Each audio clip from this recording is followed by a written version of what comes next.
Big news! CityCast Boise has been nominated for the Best Podcast in Boise Weekly's Best of Boise contest. Now we just need you to make it official by voting for us. Every day we bring you sharp news breakdowns, insider event tips, and the tastiest food recommendations in town, so you never miss what makes our city amazing. And this is your chance to help us shine. Voting's open till May 23rd. It's easy and only takes a few minutes. Just click the link in the show notes. Thanks, everybody.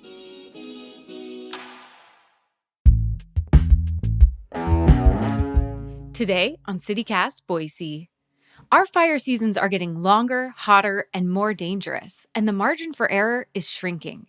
We're exploring what could happen when a major fire hits and whether our neighborhoods, our city, or even our insurance system are ready for it. It's Monday, May 12th. I'm Lindsay Van Allen, and this is what Boise's talking about. Today, I'm talking with Idaho Statesman reporter Sarah Cutler. Thanks so much for being here today, Sarah. Thanks for having me. It's been a decade since the Table Rock fire burned into the foothills, but people in the Mesa neighborhood still talk about it like it just happened. What kind of an impact did that close call have on this part of the city? Great question. I just spoke with some of those residents recently who are very much still thinking about the effects of that fire. It was a very close call for their neighborhood. The fire started up in the foothills and came right up to the edge of the homes in that neighborhood, and none of them were damaged. But for the residents living there, it was a wake-up call, you could say, of what could have happened. And so in the years since, with a brief hiatus for COVID, they have organized themselves to come up with evacuation plans and also to do some mitigation efforts in terms of cutting back vegetation that could, cause fire to spread more rapidly. So it's very much top of mind for them.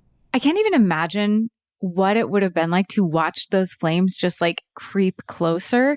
So what kind of organization and planning did they establish? You mentioned a few things to try to make sure that this never happens again. Well, I think the biggest wake-up call for them was that as the flames were coming closer, a lot of people weren't even receiving kind of basic emergency notifications, whether that's code red or pulse point or other things like that.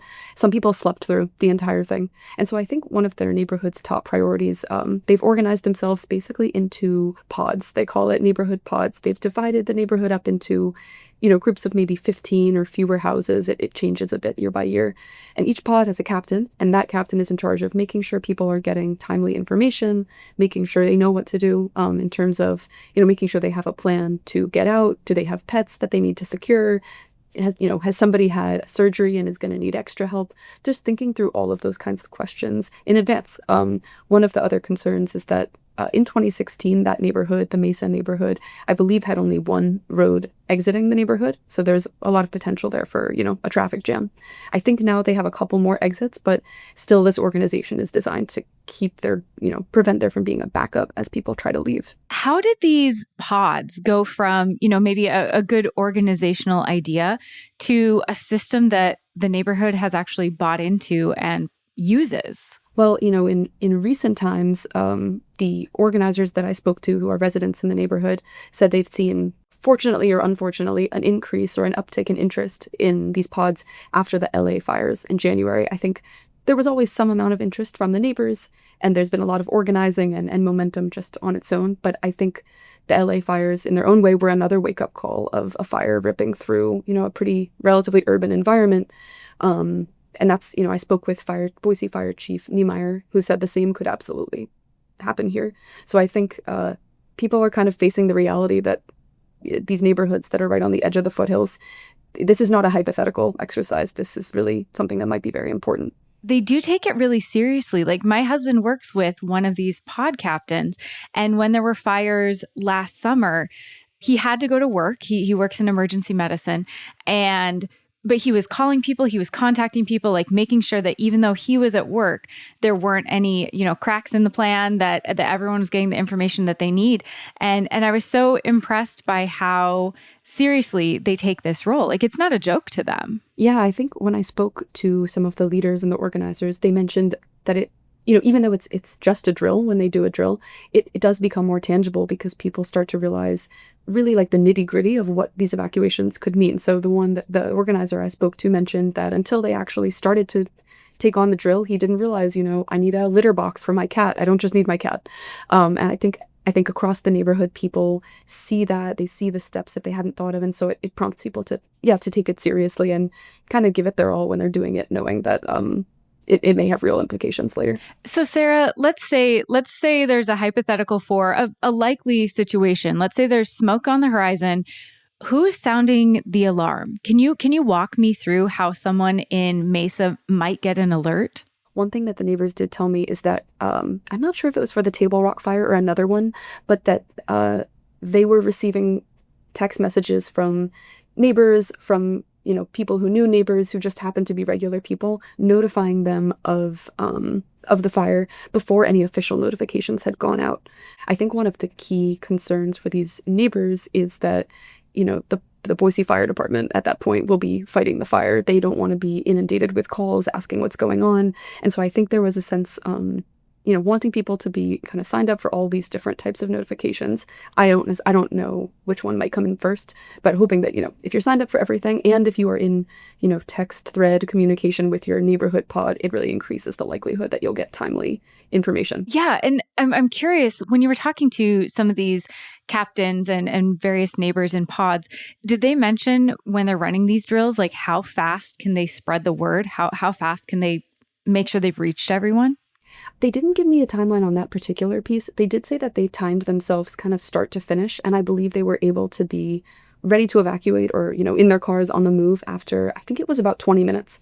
And they did say, the time really ticks by fast, faster than you might expect. And so I think that also, to your earlier question, explains some of the urgency around this.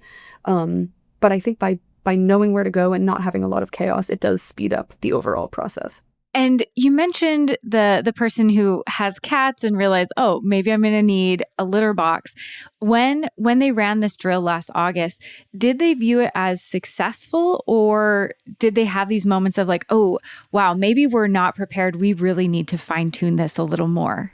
I think that in general, they felt that it was definitely a success. And unsurprisingly, it, highlighted certain areas where they could improve. And I think they told me one of the useful things that came out of it and was unfortunately put into practice very quickly in the Valley fire a couple months later was that there's not necessarily standard terminology throughout Idaho around ready, set, go. Maybe you've heard these terms, but this is something that many fire departments will put out. Ready means have your go bag ready, be paying attention. We might tell you to evacuate.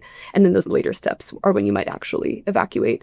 But I think the Boise Fire Department was maybe using language like 1, 2, 3 or some other phrasing. And so actually, my understanding is that Governor Little, among his many fire initiatives, is trying to create a standard language around this. But within the context of this neighborhood, they were able to communicate to Boise Fire, hey, some of us were sitting around waiting to see the word ready, and we didn't see it, so we were confused. And I think that was something they streamlined and corrected, and then at the Valley Fire, a few months later, it was cleaner and worked better. No, I think there's so many things that, I'd like to think like, oh, I'd be prepared, I'd know what to do. But just even that, like not having the terminology all be cohesive could really create some mayhem if it was an emergency. Absolutely. I think that was one of their big takeaways. Sarah, I'm really impressed with this level of neighborhood coordination. I don't know that my neighbors and I can, coordinate, making sure that we all have our recycling out on the same time. But do you feel like it also potentially exposes some gaps in our city's preparedness, that a neighborhood itself is having to take such an active role in fire preparation? That was something I did wonder about in the beginning. And when I spoke with Fire Chief Niemeyer, he did acknowledge that their department does not have, an infinite education and outreach budget.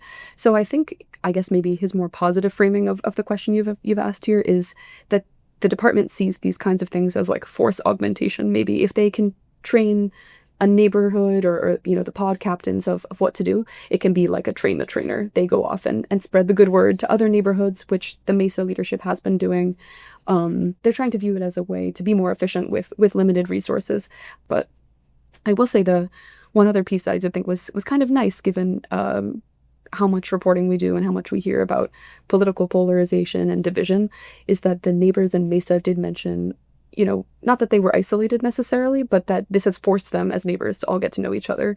Now you know which of your neighbors is a doctor, which one knows how to turn off the gas, which one has kids and maybe a health condition. And so I think it's, he felt that it had brought them closer, even if, hopefully there's no fire, but as a neighborhood, they were sort of a stronger unit. I thought that was a cool takeaway, I guess. Yeah, it's sad that it has to be emergency fire preparedness that maybe brings us together as neighborhoods and communities now, but maybe that is finding a silver lining in the fire smoke. Yes, I think that's a fair way to put it.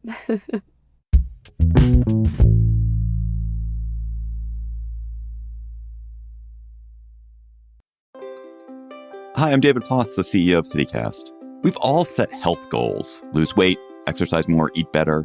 But without a plan, those goals often fade. That may have happened to you. It has definitely happened to me. And that's where Prolon comes in.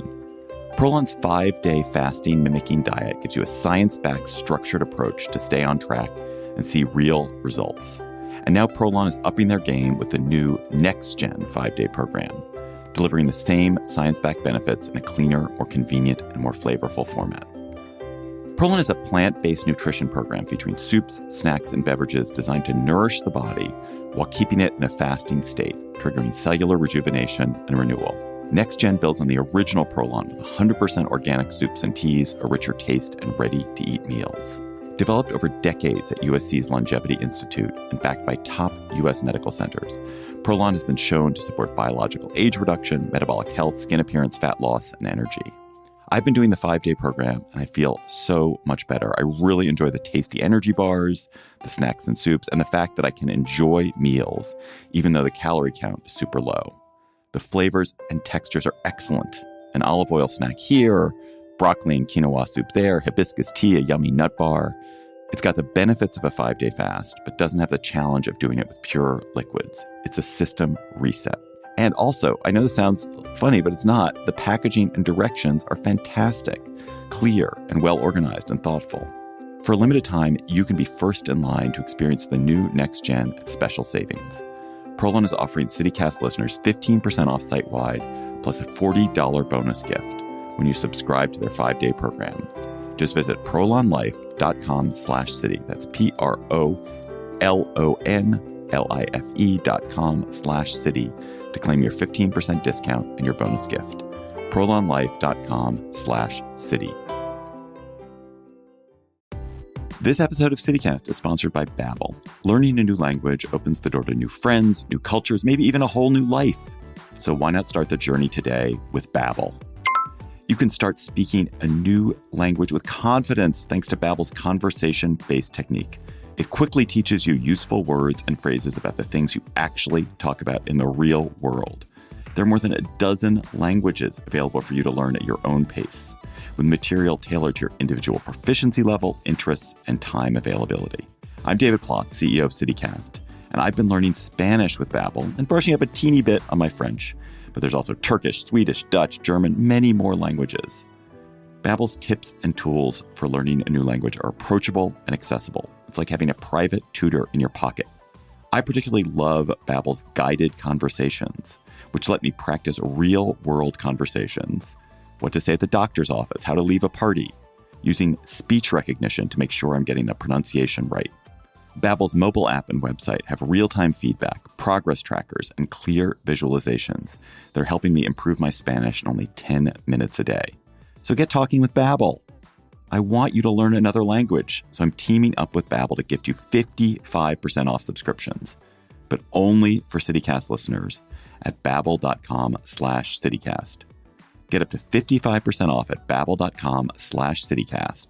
Spelled BABBEL.com/citycast. Babbel.com/citycast. Rules and restrictions may apply.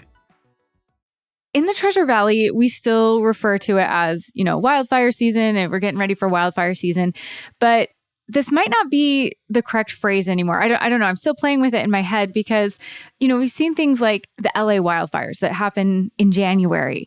Are we also at risk of potentially unseasonable fires or even year-round fire season? And if so, in your investigating and reporting, have you found that city officials are rethinking how and when we need to be prepared? Great question. I know I can say personally, during and after the LA fires, I was walking around in my neighborhood looking and wondering if this could happen here. And basically the takeaway from talking with Chief Niemeyer was yes.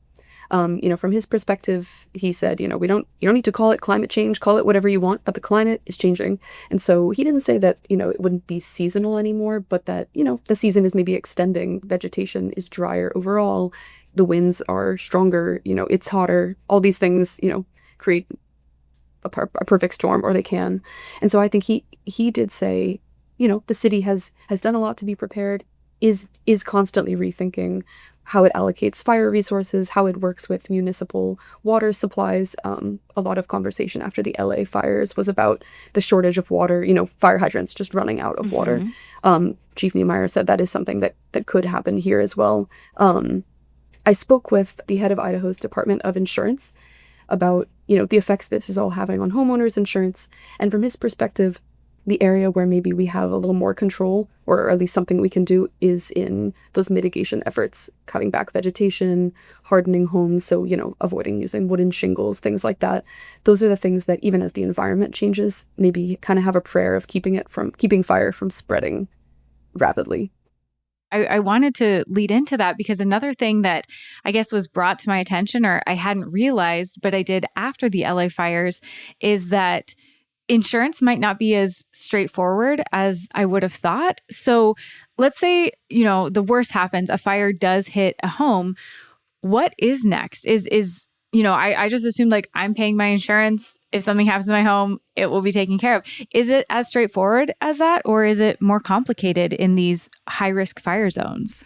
I think where I'm seeing the complication, in theory, what you described, I think is what should happen. But as you can imagine, these companies are willing to insure homes and willing to go into this business because they're basically making a bet that the home won't burn down and they won't have to pay. And so if a whole neighborhood that they were covering all burns down together, that's not, they hadn't budgeted for that, or that's becoming more risky than they really wanted to engage in. So I think where we're seeing challenges in Idaho, companies are looking around, they see the writing on the wall, and they're saying, I'm not so sure this is a good business proposition to insure, homes up against forest, for example, or up against even the foothills, potentially places that may burn. I think that the Department of Insurance leader that I spoke to was basically hoping that we can't, we here in Idaho can't really change the climate, but to some extent we can, protect neighborhoods and say this neighborhood as a unit is less likely to burn because they've taken all these mitigation steps. So is that something that like hypothetically is happening in the future, or when you were doing this investigation, are you seeing that insurance companies are pulling back in Idaho too? Like maybe there's some areas they won't insure you, or unless you take mitigation risk, they are less likely to insure you. So I think it was last week that the Department of Insurance put out a data call because they were sort of starting to anecdotally hear from customers and from insurance companies, here and there, that they're not, I don't think any companies have yet pulled out of the state wholesale, but yes, there were some counties or some specific environments where companies were saying, you know what, it's just too risky, we're going to pull out of that county, or maybe this homeowner will still provide them insurance, but their premium is going to go way up year over year. So they're seeing it take a lot of different forms. The data call, they're hoping in a couple months will give a little more clarity as to what the situation actually is, how frequently this is happening. But yes, they are seeing insurers in various forms sort of pulling back.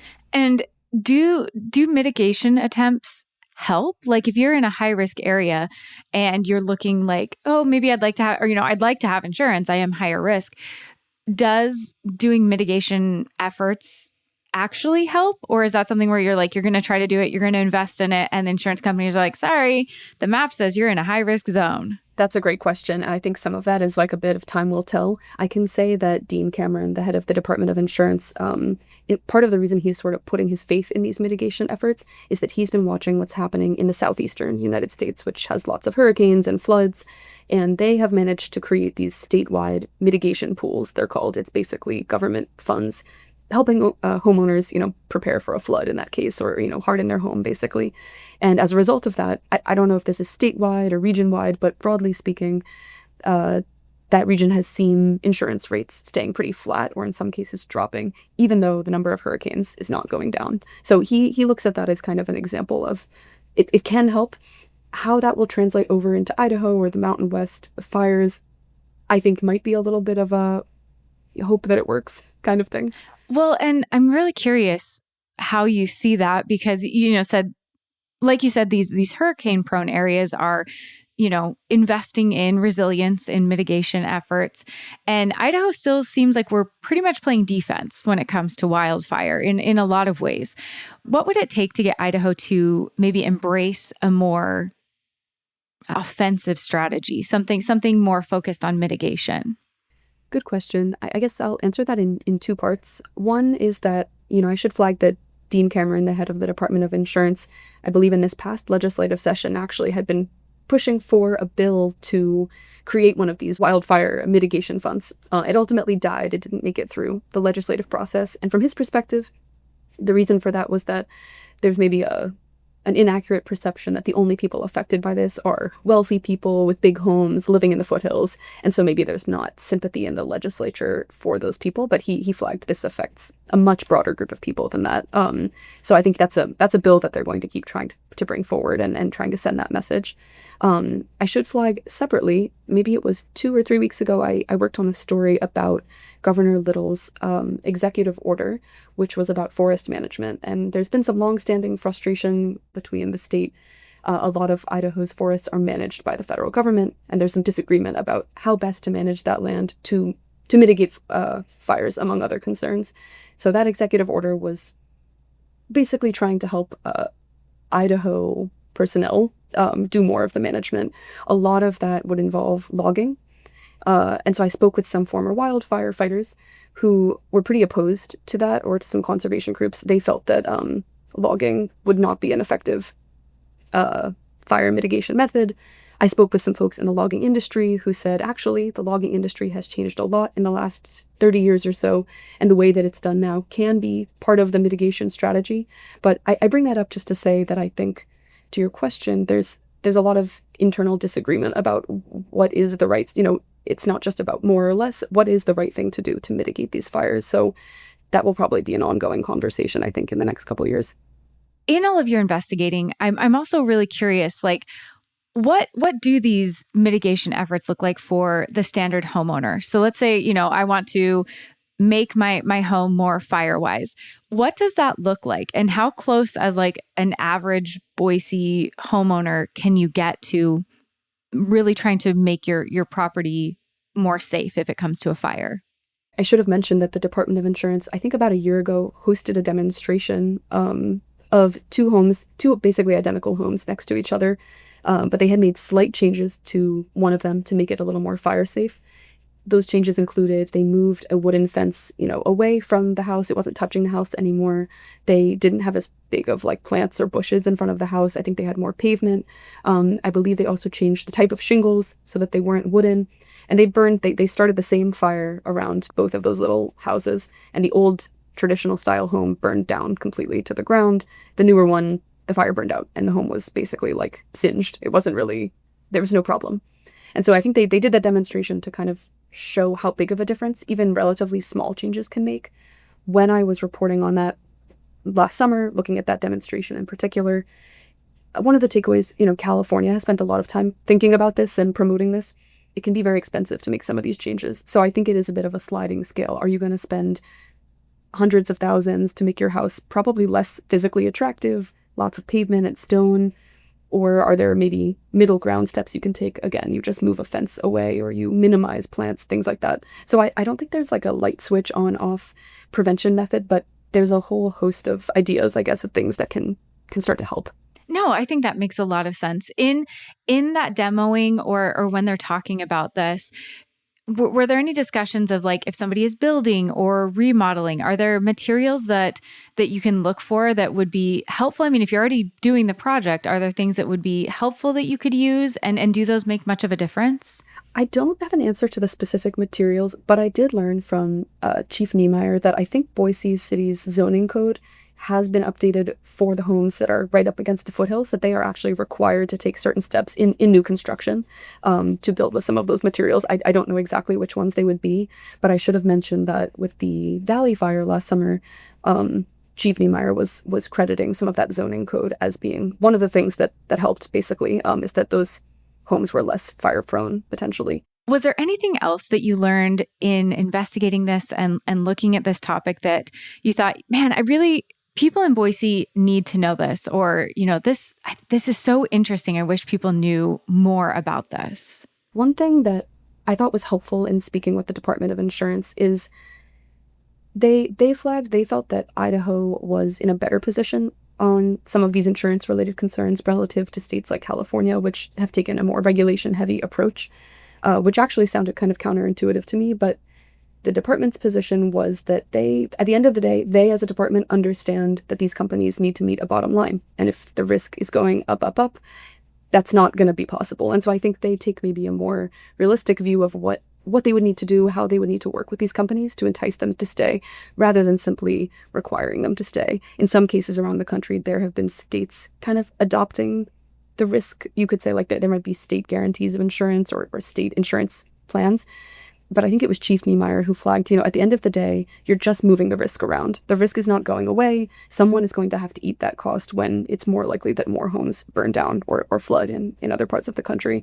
And I just thought that was a helpful framing, I guess, of like, sometimes it seems like an easy thing of just, make the insurance companies stay, make them do it. But it's they're making a business calculation. And as we watch our climate change, that calculation is changing too.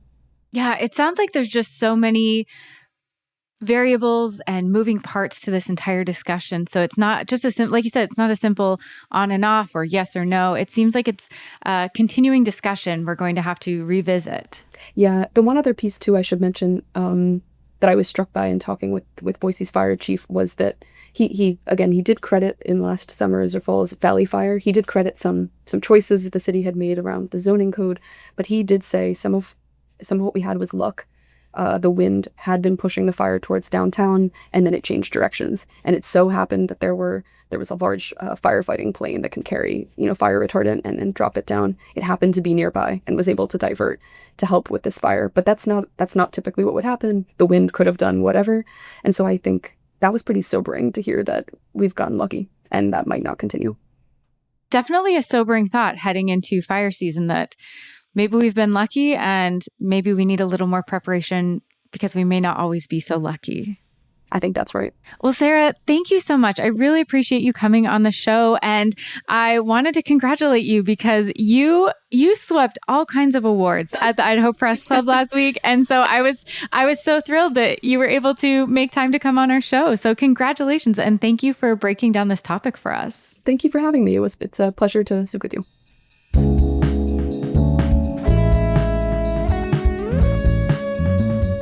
That's all for today here on CityCast Boise. If you found this episode informative and thought-provoking, make sure and tell your friends about the show. We'll be back tomorrow morning with the best hikes to enjoy this spring weather. You won't want to miss it.